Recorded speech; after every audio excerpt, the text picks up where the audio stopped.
Activité au Palais des gouverneurs vendredi dernier, plusieurs accords de prêt ont été ratifiés par les députés. Prévu pour se dérouler ce samedi 12 janvier 2019, l'évaluation intellectuelle des enseignants du secondaire a été boycottée au centre du CEG 1 Lokossa. Vous suivrez le constat de notre correspondant dans le département du Mono. Et puis, le ministre de l'Industrie et du Commerce a effectué une tournée dans l'Ouémé ce 10 janvier dans le cadre de la fête nationale des religions endogènes.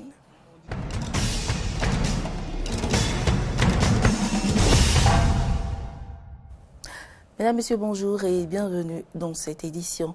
Les députés ont examiné vendredi dernier l'autorisation de ratification de l'accord de prêt entre le Bénin et le fonds OPEP dans le cadre du financement partiel du projet de réhabilitation de la section Béreboué-Malanville long de 164 et d'un montant de 13 milliards 200. Suivant le compte rendu de Amen Didier Mpenoudi et Romaric Devauchier.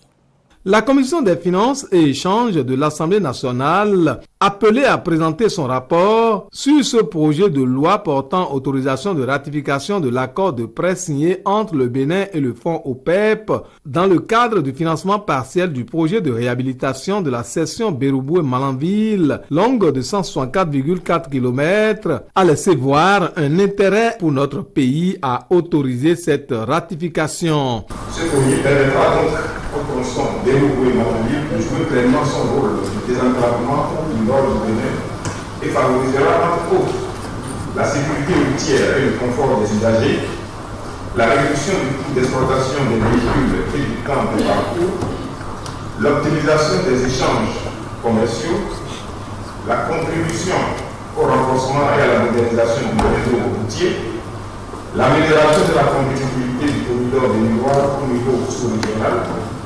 l'amélioration des conditions de vie des populations et enfin le renforcement de l'intégration régionale. Quelques députés sont intervenus pour apprécier cette réhabilitation, d'autres pour inviter le gouvernement à veiller au respect des normes et suivi dans la construction des infrastructures routières. Et dire que le calvaire des populations, ce n'est pas seulement elle, mais c'est surtout, un tronçon central sur le corridor Bénin-Niger et qui constitue le principal axe de relations commerciales entre notre pays et son hinterland.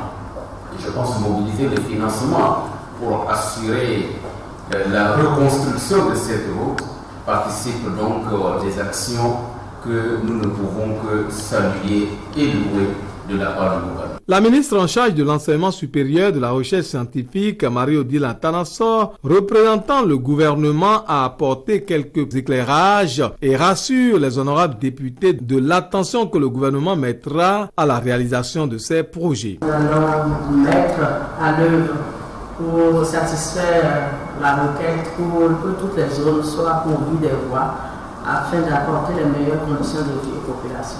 Enfin, les députés ont autorisé le gouvernement à ratifier ce projet portant autorisation de ratification de l'accord de prêt signé à Bali entre le Bénin et le fonds OPEP dans le cadre du financement partiel du projet de réhabilitation de la section Bérouboué-Malanville. Article 1er est autorisé la ratification par le président de la République de l'accord de prêt de montant de 24 millions de dollars US, soit 13 milliards 200 millions de francs CFA environ, dans le cadre du financement partiel du projet de réhabilitation de la section Bérouboué-Malanville du corridor Cotonou-Niamey 169,4 km.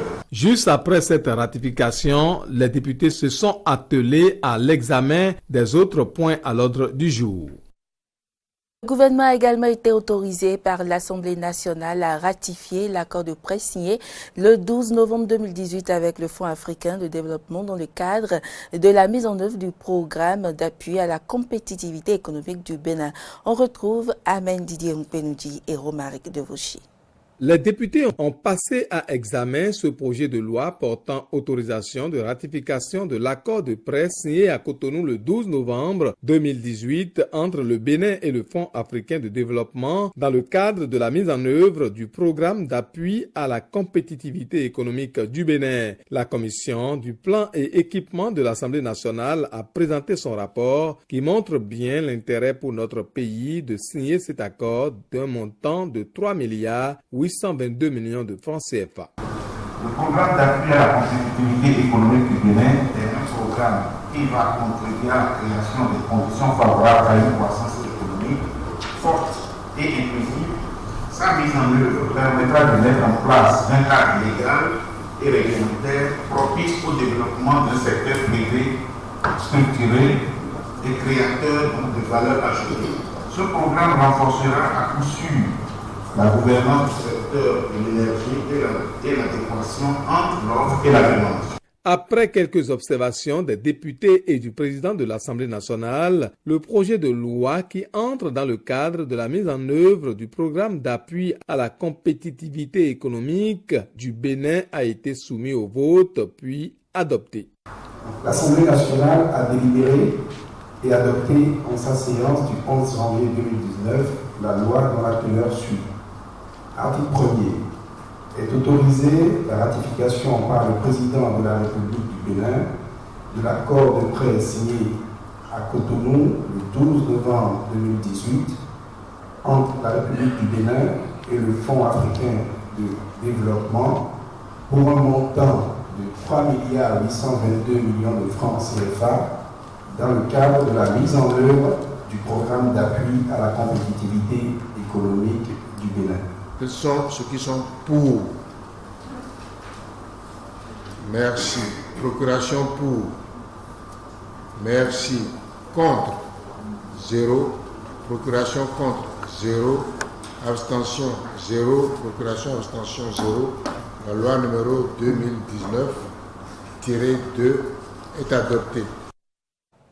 L'Assemblée générale constitutive de l'Union nationale des femmes UDBN, Union démocratique pour un Bénin nouveau, s'est déroulée samedi dernier à l'Infosec à Cotonou en présence du vice-président Guy Kodia, du secrétaire général du parti et d'autres responsables. Au cours de cette assemblée, le vice-président a rappelé l'ambition de l'UDBN qui est de faire la politique autrement en comptant sur les femmes et les jeunes. Venues de tous les départements du Bénin, ces femmes ont décidé de mettre en place l'Union nationale des femmes de l'UDBN, Union démocratique pour un Bénin nouveau. Une union pour fédérer les efforts de toutes les femmes du parti. C'est le but principal de l'Assemblée générale constitutive qui s'est tenue ce samedi 12 janvier 2019 à l'Infosec de Cotonou. Nous voulons de cette union un creuset de charme et de réelle attraction des femmes à travers les activités que nous allons mener. Cette assemblée générale à laquelle vous êtes conviés n'est pas pour mettre en place une organisation de trop, ni un regroupement pour concurrencer les jeunes et les hommes. Elle nous permettra de nous regarder dans les yeux et de poser les bases de l'amélioration des conditions de vie de nous femmes présentes à cette assemblée et des nombreuses autres réparties sur toute l'étendue du territoire. Tordema Hassan et Guy Kodia, respectivement secrétaire général et vice-président du parti, ont présenté aux participantes les idéaux, logos, slogans, mais également les ambitions du parti. L'honorable Claudine Afiavi-Prudencio, présidente de l'Union démocratique pour un Bénin nouveau, salue les multiples sacrifices et contributions inestimables des femmes pour l'édification du Bénin. Des efforts reconnus par la classe politique, mais qui se limitent à des professions de foi. Le moment est venu de dépasser les professions de foi pour traduire ces bonnes intentions en faits concrets. Nous aurons assurément besoin du précieux soutien des hommes, mais vous conviendrez certainement avec moi qu'il est urgent de nous organiser pour arracher notre part de pouvoir. Nos hommes veulent nous soutenir encore plus, mais ils veulent nous voir plus déterminés et organisés. Je veux leur dire, en votre nom, à toutes, que les femmes sont prêtes à jouer les premiers rôles et sollicitent leur accompagnement parce que pendant longtemps, nous les avons aussi soutenues. Les femmes béninoises sont de plus en plus nombreuses à vouloir être positionnées à des postes de nomination ou des postes électifs, comme c'est le cas sous d'autres cieux. Oui, les femmes béninoises sont compétentes et peuvent relever ce défi en bonne intelligence avec les hommes. Nous n'avons même plus le choix. Nous devons mieux participer à l'élaboration et à la bonne exécution des politiques qui soulagent les peines des femmes, des jeunes, des enfants et de l'ensemble de nos populations. Je veux saisir l'occasion de ce congrès des femmes de l'UDBN pour saluer le combat de toutes les femmes leaders, quelle que soit leur obédience politique.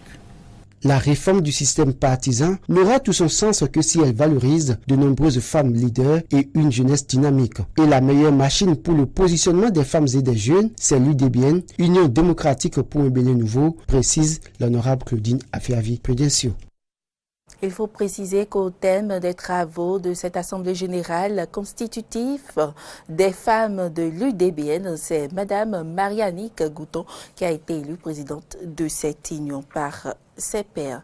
L'évaluation intellectuelle des enseignants prévue pour le samedi dernier a été boycottée au centre CEG1 Lokossa, une manière pour ces enseignants de montrer leur désapprobation par rapport à une évaluation dont la finalité reste un mystère. Jonas Botti nous fait revivre l'ambiance de cette évaluation au CEG1 Lokossa.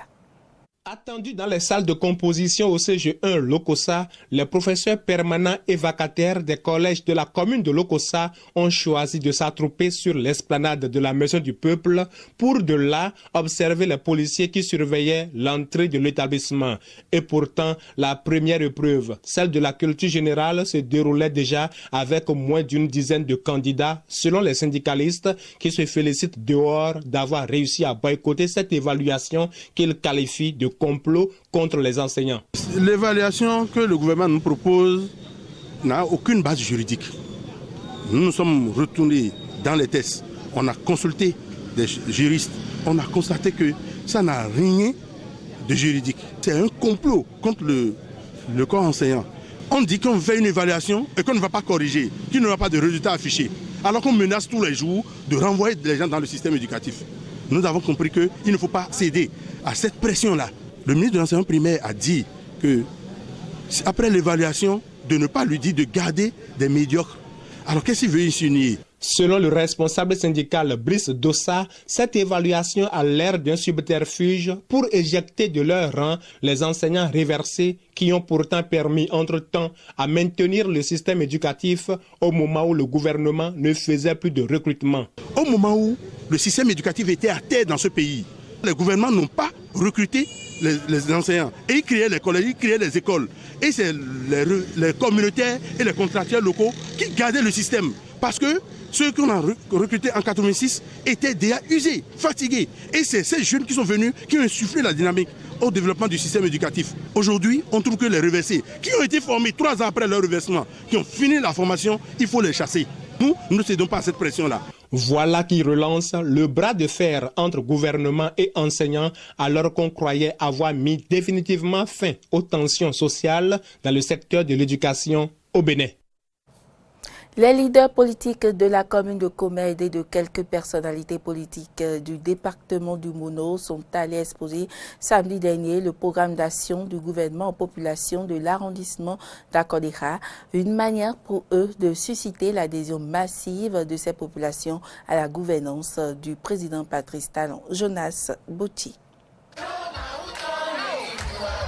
À la quête d'une meilleure gouvernance administrative et politique de leur pays, les populations de l'arrondissement d'Akodéra dans la commune de Komé se sont fait particulièrement remarquer par leur détermination et leur engagement. Un long combat politique enfin récompensé par l'avènement de l'actuel gouvernement selon l'honorable Mathurin Nago qui ne trouve aucune raison qui puisse mettre les populations de cet arrondissement en marge du présent régime. Maintenant que nous avons enfin trouvé le régime de vérité, régime d'engagement, régime de patriotisme, régime de développement. Ce celui-là que vous souhaitiez depuis des années, à travers votre engagement, à travers votre patriotisme, maintenant que vous l'avez, vous ne pouvez plus rester en marge. Après avoir énuméré les réalisations à l'actif du gouvernement du président Patrice Talon, Jeanne Adambioko, leader politique et natif de la localité, estime que le moment est enfin venu pour que les populations de la Koreha jouissent des fruits de leur combat politique. La reprise des microcrédits commence à impacter les populations à la base, en particulier la gente féminine. Pas moins de 400 milliards de francs CFA viennent d'être votés par nos députés pour le renforcement du volet social du programme d'action du gouvernement. Alors, chères sœurs et chers frères d'Akoreha, avons-nous des raisons de ne pas soutenir une telle vision du président Patrice Talon qui se traduit chaque jour par des actions concrètes planifiées dans le PAG? Certainement pas. À travers les représentants des jeunes, sages et notables d'Akoreha, les populations de cet arrondissement ont exprimé leur soutien au programme d'action du gouvernement. Et puis, célébration de la journée nationale des religions endogènes, on en parle encore, alors que les manifestations officielles se sont déroulées cette année à Boycon, dans le Zou. D'autres festivités ont eu lieu un peu partout dans le pays, comme dans l'Ouémé, où était le ministre de l'Industrie, Serge Arissou.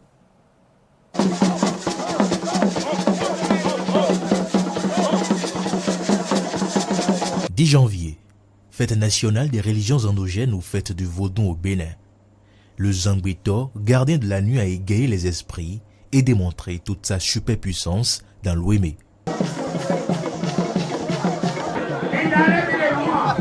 De beaux spectacles sous le regard passionné du ministre de l'Industrie et du Commerce, Serge Arissou, qui à l'occasion du 10 janvier a effectué une tournée en 3 étapes dans l'Ouémé. J'ai commencé par Avrancou, et puis par Kromissérité, et ici à Dango. À Dango, je crois que les autres localités se sont retrouvées pour célébrer ensemble ici à Dango cette journée de 10 janvier. Le ministre est revenu sur les raisons qui ont motivé cette tournée. Nous portons un respect absolu à nos cultes. Nous respectons sérieusement tout ce qui est de chez nous. Dans les couvents comme dans d'autres lieux de culte, Serge Arissou répète la même prière. Je demande toujours de prier pour le gouvernement béninois, de prier pour son chef. Que Dieu, la nature, les membres de nos ancêtres, lui donne une longue vie, lui donne le courage, lui donne la force de mener à bout les travaux qu'il a entamés pour ce pays. Une intention approuvée et appuyée par les dignités et têtes couronnées à l'occasion de ce 10 janvier 2019. Du Bénin à présent, le candidat d'opposition Martin Fayoulou, arrivé second de l'élection présidentielle congolaise, se décrit comme un homme fort à sa sortie de l'église. Il déclare que la volonté du peuple sera réalisée alors que la Cour constitutionnelle a désormais 8 jours pour examiner son recours demandant l'annulation de la proclamation de la victoire de Félix Tshisekedi. On écoute. Nous avons la foi et notre foi intacte, inébranlable. Parce que le peuple a décidé et la volonté du peuple sera réalisée. Je suis un homme de foi. Et je peux vous dire, allez méditer le psaume 125. Okay? Ceux qui se confient à l'Éternel sont comme la montagne de Sion. Elle ne chancelle point. Amen. D'une église de Kinshasa ce dimanche, les fidèles s'expriment sur le rôle de l'église dans la politique congolaise après les remises en cause répétées des résultats de l'élection présidentielle par la puissante conférence épiscopale. Oui, l'église a fait suffisamment. Je crois qu'elle peut s'arrêter là pour éviter le dérapage. Mais au moins, l'église a dit la vérité, ce qui est vrai. Mais l'église n'est pas habilité d'aller saisir la Cour constitutionnelle. Oui, c'est normal. C'est normal parce que l'Église parle la vérité. Nous, à l'Église, on parle la vérité. Parce qu'à Séni, là-bas, on ne parle pas la vérité. Bonne chance, je souhaite bonne chance à l'opposition aujourd'hui des Martin Fayulu qui sont allés saisir le tribunal, de faire prouver la maturité, saisir le tribunal, aller jusqu'au bout. Souhaiter aussi de l'autre côté à la Senco, ce qu'elle a déjà fait, c'est ce qui faisait partie de sa mission, oui, qui se retire, continue à faire. Pour le président déjà publié, je lui souhaite une chance de travailler pour l'intérêt du peuple congolais. Et voilà. C'est là que je voulais dire que si vraiment Tshisekedi est le fils de ces pays, qu'il regarde un peu la souffrance des Congolais. Il regarde un peu les souffrances des Congolais. Les Congolais souffrent à un moment vraiment, vous voyez que nous sommes vraiment malheureux. Je risque même de pleurer. En France, Marine Le Pen tire à bourrelet rouge sur Emmanuel Macron lors d'un discours à la Mutualité à Paris pour le lancement de la campagne du Rassemblement national pour les européennes. Pour la présidente du RN, le chef de l'État est dérangeant dans ses attitudes, inquiétant dans ses comportements, incompétent dans ses fonctions. Dans le contexte de la saine révolte populaire des Gilets jaunes, cette élection européenne du 26 mai 2019, répétez-le partout, le 26 mai 2019, offre l'occasion de dénouer la crise politique née de l'aveuglement, de l'intransigeance, du mépris de classe, de la spoliation fiscale et de la déconnexion humaine d'un président dérangeant dans ses attitudes, inquiétant dans ses comportements, incompétent dans ses fonctions. Et puis, durant la Seconde Guerre mondiale, l'armée polonaise du Moyen-Orient et en Italie a pu compter sur un soldat atypique, le caporal Narewski, un orphelin qui a fait de sa compagnie une deuxième famille. Narewski, 93 ans, ancien soldat de la 22e compagnie d'artillerie, est le dernier témoin vivant de cette amitié. Durant la Seconde Guerre mondiale, l'armée polonaise pouvait compter sur un soldat de taille. Prénommé Wojtek, cet ours brun de Syrie était orphelin lorsqu'il a été recueilli en Iran par des Polonais et intégré plus tard à la 22e compagnie d'artillerie de l'armée du général Anders. Wojciech Naremski, aujourd'hui âgé de 93 ans et dernier survivant de cette compagnie, a côtoyé l'ours pendant 2 ans et demi. Comme il était très fort, il était capable de porter à lui tout seul une caisse d'ammunition que nous devions normalement porter à 4. L'ours Wojtek a suivi les soldats polonais dans leur périple à travers le Moyen-Orient, l'Italie et enfin l'Écosse. Traité comme un vrai soldat, il touchait une solde, recevait des rations alimentaires et a même obtenu le grade de caporal. S'il n'a jamais combattu l'ennemi, il était en revanche un excellent partenaire d'entraînement pour ses collègues. S'il gagnait le combat, Wojtek léchait toujours le visage du soldat battu, allongé sur le dos, comme s'il voulait s'excuser de l'avoir maltraité. En servant dans l'armée, l'ours s'est lié d'une réelle amitié avec les soldats jusqu'à adopter leur manière, fumer, ou plutôt avaler, des cigarettes allumées et boire de la bière. Quand quelqu'un buvait à côté de lui, il lui faisait signe de la patte de lui en donner. Si on lui tendait une canette fermée, il faisait un trou dedans avec une griffe et il buvait. Après la guerre, Wojtek a fini ses jours dans un zoo écossais où il a vécu jusqu'en 1963. Un film d'animation pour raconter son histoire devrait sortir en 2020. En attendant, c'est Wojciech Naremski qui la raconte aux jeunes générations. Mesdames et messieurs, ce sera tout pour cette édition. Merci pour l'attention et à demain.